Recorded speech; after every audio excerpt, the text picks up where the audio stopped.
We're going to stay on this story now and bring in Hussein Ibish, a senior resident scholar at the Arab Gulf States Institute in Washington. Thank you very much for joining us here on France 24. Now, Antony Blinken will be telling his Israeli officials over in Israel to de-escalate.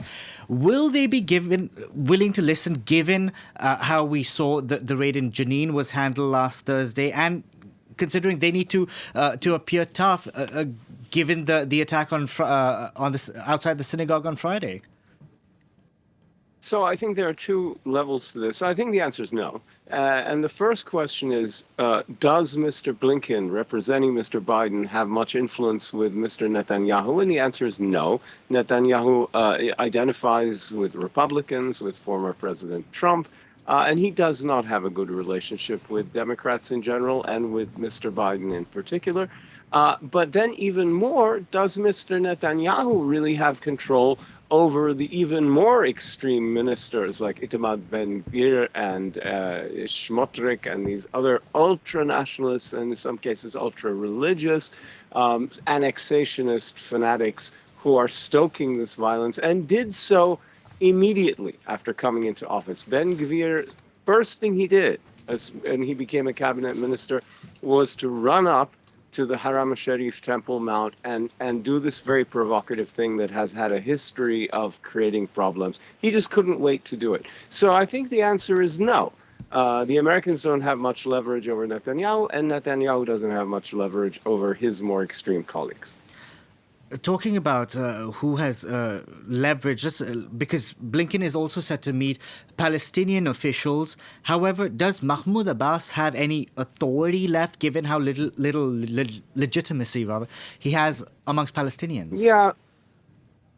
Well, they do have the Palestinian security services, right? They do have the basically the police. They have very limited authority.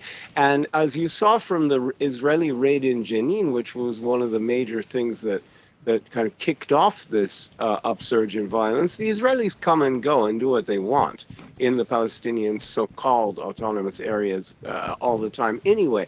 But conceivably he could do more, but politically that raid sort of forced him or caused him to cut off cooperation with the Israelis. And then, yes, you're right.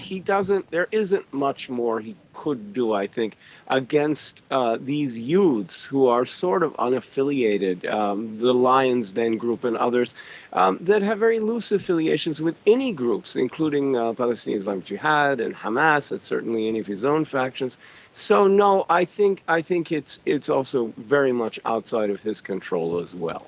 Last week, Palestinian officials, in the aftermath of that raid in Jenin, accused the West and the international community of a culture of silence when it came to Israel.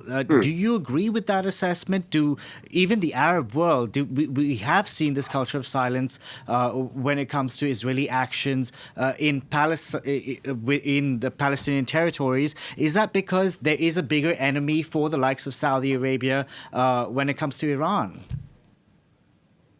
I don't think there's a culture of silence. I think people do speak up, but I think for sure, yes, where there is reticence, and it's the Abraham Accord states, the UAE and Bahrain, that have been a little bit more restrained in what they say, or very restrained in what they tend to say, unless it involves the holy places, in the Al-Aqsa Mosque in particular, where they speak out. But yes, I think that's true. I think, look, the biggest thing that's happened since the apex of the peace process, which was in 2000, in the summer of the year 2000 at Camp David, when the whole thing fell apart, is not that people care less, or governments even care less about the Palestinians, but that other threats have emerged in the past 23 years, including Iran, including Al-Qaeda and the Islamic Jihad, including unrest, including ISIS, and the general breakdown of order in the region. So I do think it's true that other concerns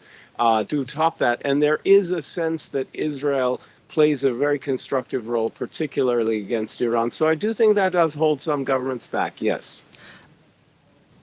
The UN denounced this cycle of violence, this endless cycle of violence in recent days, which we see Given how Israel has chosen to respond in the aftermath of, say, that synagogue attack on Friday evening, are we ever not going to see a Palestinian response to those actions from Israel? Things like revoking citizenship or things like that? Yeah.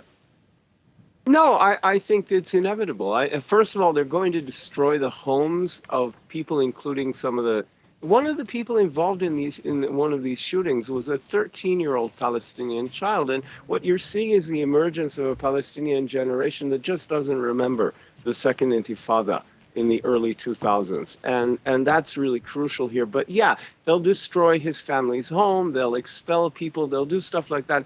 And I think the far-right ministers in the Israeli government are deliberately provoking this violence. I think they want it to happen and they want to stoke it because they want to increase settlements. They want to use it as an excuse, even though there's no logical connection between this and expanding settlements or recognizing unauthorized ones. They're going to do that.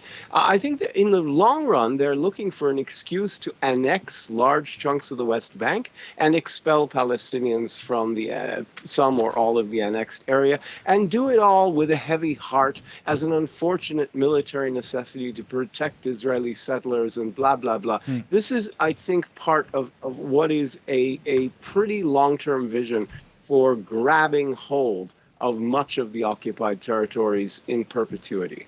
Hussein Ibish, we're going to have to leave it there. Thank you very much for joining us on the program today. I'm just going to show you the images of the U.S. Secretary of State's plane. There, he's going to be deplaning now any minute from up there.